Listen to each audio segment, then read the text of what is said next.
take sales, for example. I was making $750K a year as a top performer at Salesforce. And everyone's like, don't go into coaching. You crazy. Coaches make 100K a year. And I'm like, that's not why I'm doing it, right? I'm doing it because I want to grow and I feel called to You had serve. to listen to you. Yeah, that's You right. had to listen to you. So I took this leap, and Hmm. my first year of coaching, I made 1.5 million. So that was my first full year, Mm. and it was like, okay. And I was without a team, without anyone. It was just me delivering.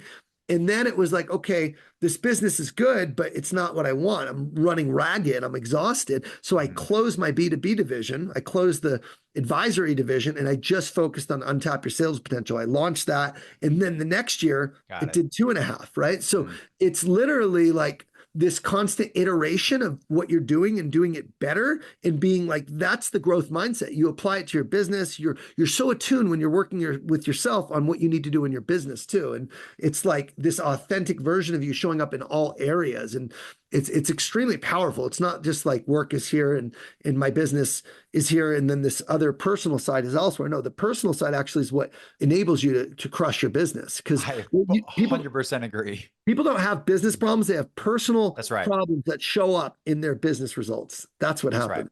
Yeah, that's right. I mean, it's funny. Like even over these last, five months, things have gone very well at work, and sales is funny, and I'm sure other professions are similar. It's like you get results, but not in the ways that you necessarily plan or think that you will. You like work this deal and you think it's going to pan out and it falls through, but then, something falls in your lap some other way. But Yeah. what I believe is that the work that you do on yourself shows up in results that you would have never imagined, right? Like you are Mhm. going to transform as an individual. Yes, you're also like, I just fully believe, man, like I I believe that I get even more results at work because of the work that I do on myself. And I Yeah. full heartedly agree with that because I think that I also then become a more valuable individual to the world. And I think that when we can be of better service to the world, we also are rewarded in those ways. And it's not that you are sitting there like doing that work to expect it, but sorry, go ahead. Yeah, you're giving me two pointers, which I want to double down on. So the Yeah. first is when you're showing up your best every day, when you're putting your all into doing the right things, you never get it from where you think you will, but you always get it in the end. Hmm. Okay. Hmm. And it's one of the laws of the universe that's just I've seen over and over And again. then you smile and laugh. Yeah, and you're like, wow, a bluebird came, even though this giant deal that I thought I was going to win, I Yeah. lost. This came out of nowhere and it was triple the Hmm. size, Yeah. right? Does that resonate? So Yeah. fundamentally, it's like you get noticed when you're working hard. You get Hmm. opportunities. Opportunities come to you. You attract new people. It's just the way it works. It's never where you think it's going to come from. I lost my biggest deal right after I missed quota 3 years and I got into personal development. I lost a million and a half deal, and I was like, wow, I've done everything. What's going Hmm. on? And I kept, even in that dark moment, I kept going and I stayed the course. And then I found my biggest deal of my career, which was 8 figures. And that got me to number one. So I've seen this thing play out. I call it the valley of despair. You can't say you're in the valley of despair unless you're doing your all every day for a long time. That's what you can't say, oh, it just keeps hitting. I'm in despair. No, you actually have to be working hard and not seeing the light. And that's Hmm. when those things come to you. That was the Hmm. first thing. The second Hmm. thing is the work that you need to do will always be apparent. Um, in in those modes when you're working your hardest, when you're showing up your best. So I'll give you one example right now. Yeah. And I don't want to name names. I'm going to keep it confidential, but Cool. someone I work with very closely, Hmm. we're in our Q4, okay? And we have a big goal. We want to sell 1 million this Q4 in coaching. And um, the person that I'm referring to actually is having his worst month. He's on my sales team having his worst month of the year. Mm. And I have had to step in and start selling again, which is awesome because I want to help out, roll up my sleeves, lead by example, and all this goodness is coming out of that. But he's having actually his worst month by far. And because of that, he's having anxiety, he's having chest pains, he's having all kinds of pressure. And the work that he's always needed to do his whole life is to recognize that he's more than his achievement. And I said, if you pray to God about it and you want God to remove the anxiety that you feel and the pressure you feel, right? God's going to give you way more pressure and way more opportunities to actually face what you felt. Okay. He's not going to give you removal of the anxiety. He's going to give you this situation that causes more anxiety where you have to change and you have to face it. And that's exactly what happened.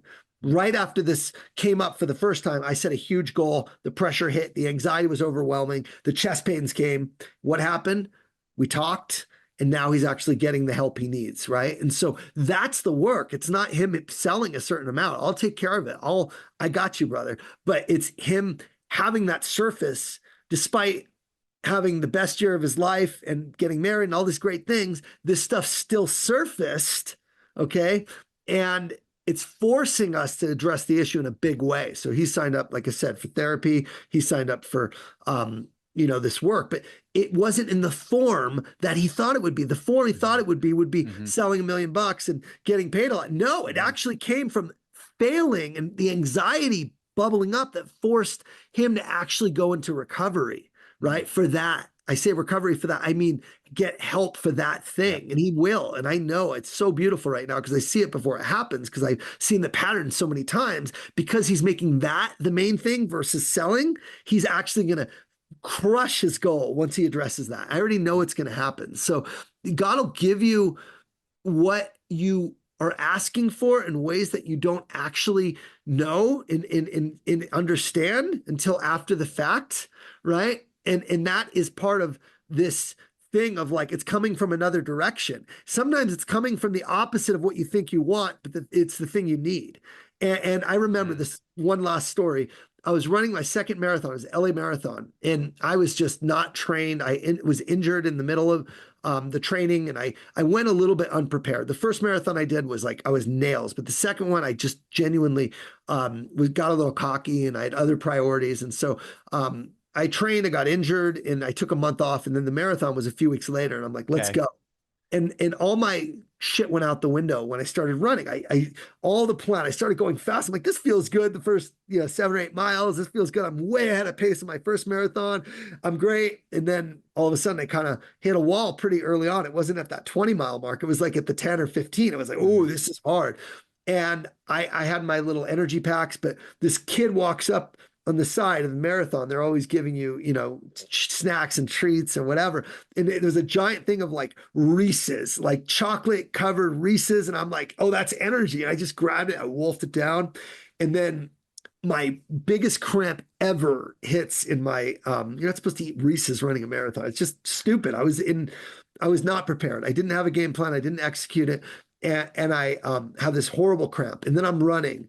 And then a guy has, other snacks and I grab it. I'm like, whatever at this point. Well, around the 20-mile mark, I'm really struggling. I'm like, I got to keep going. But like now it starts pouring rain on me and it was freezing and I'm like really cold and I could barely walk. I'm like, I don't know how I'm going to do this, but I started at that moment, like just light jogging. I had to stop for a little bit. And then I started to light jog back up. And then as I started jogging again, my leg cramped up worse than ever. It was like, I barely could feel. It was like a numbing cramp. And I'm trying to run. I still got 4 miles to go. And I'm like, I started praying, right? It's like, I said, God, please remove this cramp. Please help me get through this. Please, God. And the minute I finished my prayer, what do you think happened?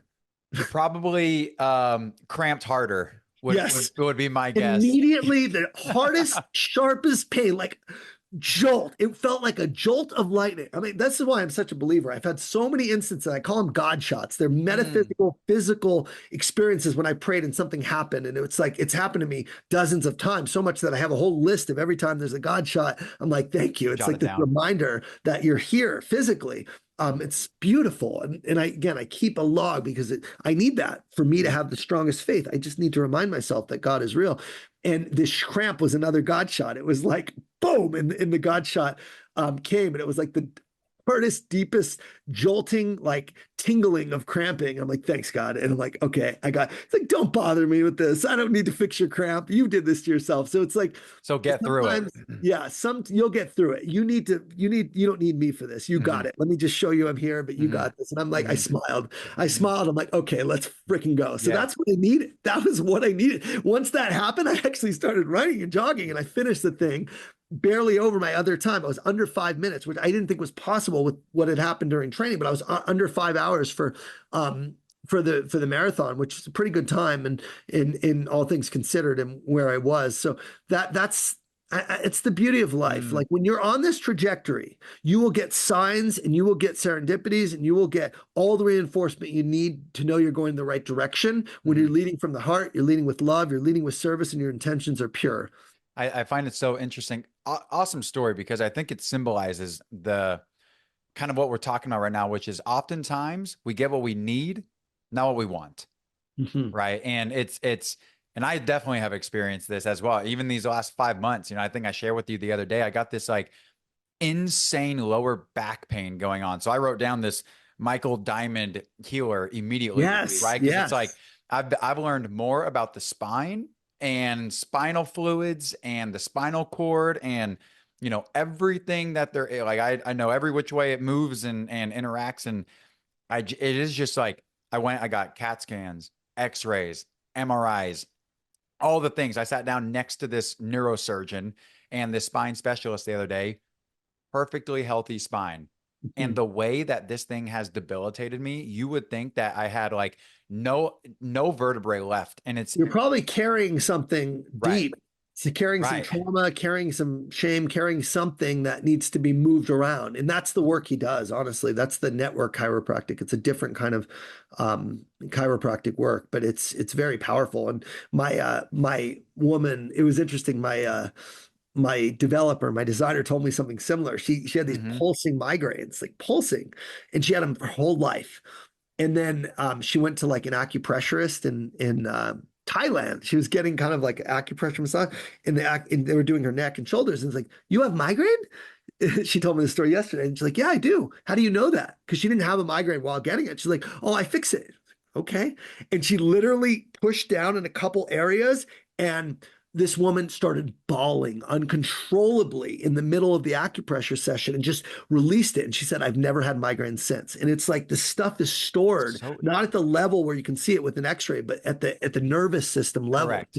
I definitely think there's a lot of wisdom and power to Hmm. that. And I'm a Hmm. believer because I Hmm. released a lot of shame last time. And it's like, it's beautiful, man. It's the healing is the most beautiful thing in the world. When someone heals all the trauma and all the wounds that their parents inflicted, not intentionally, but their childhood. This is another thing is like whatever you're dealing with, right? We're talking a lot about shame. We're talking a lot about not being the person you want to be. Whatever you're dealing with, I will tell you four words. It's not your fault. Okay. The way you are, you've done your best to live in a way that you're doing your best to cope and do the best with what you have, right? Hmm. And that's the amazing thing is when you go back and you trace the sources of your addiction or your shame or your imposter syndrome or your anxiety to like your childhood or when you were exposed to stuff or how your parents raised you, it gives so much clarity to like why you are the way you are. And that allows for grace to say, hey, it Hmm. isn't my fault. This is something. Now, if you hold those stories and don't do anything about it once you know, then it becomes your fault because you're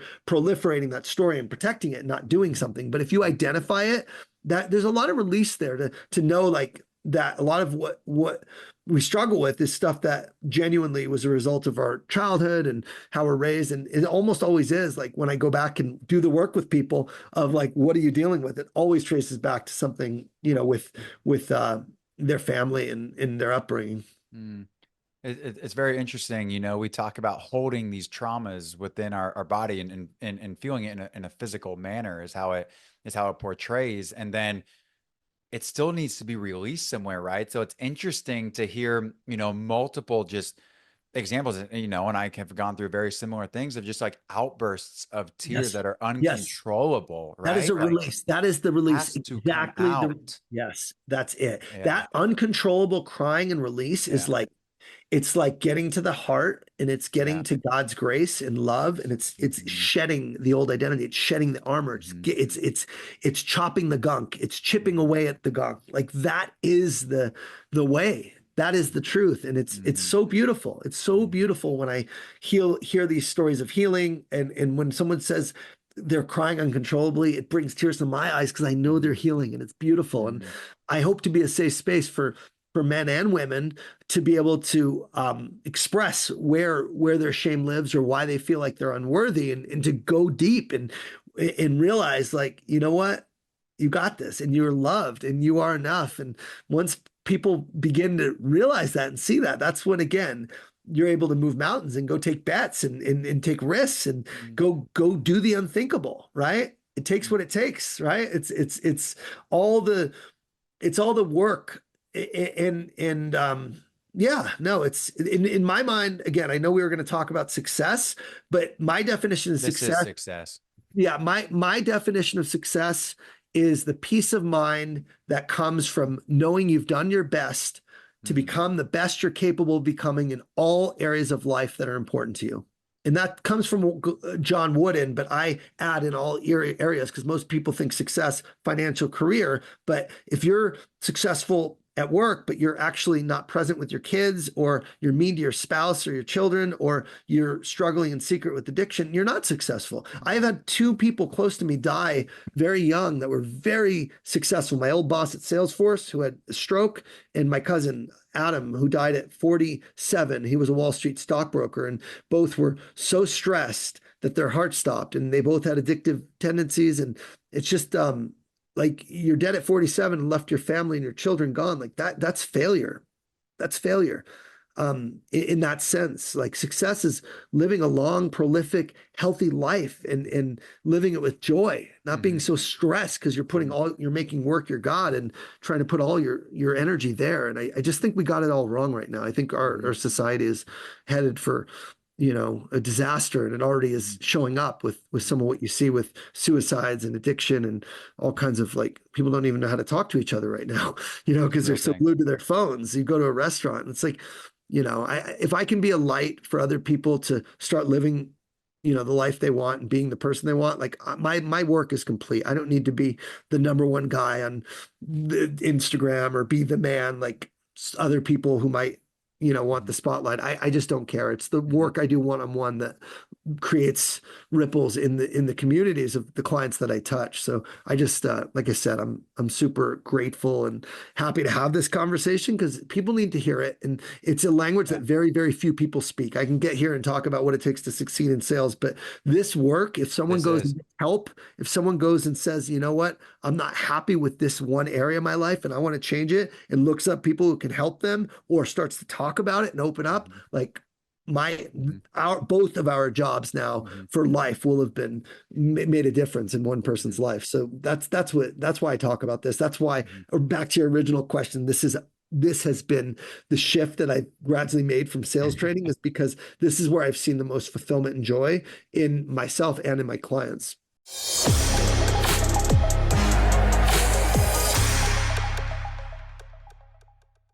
Thanks for tuning in to another episode of the Seeds of Success podcast. If you got to the end of this episode, can you please do me a huge favor and leave a 5-star rating and review? This helps me be able to reach out to bigger guests and also be able to get access to special events and activities that otherwise would not be possible without your support. So if you could please take just 3 seconds and leave a 5-star rating and review, it would mean the world to me, and I will see you on the next episode.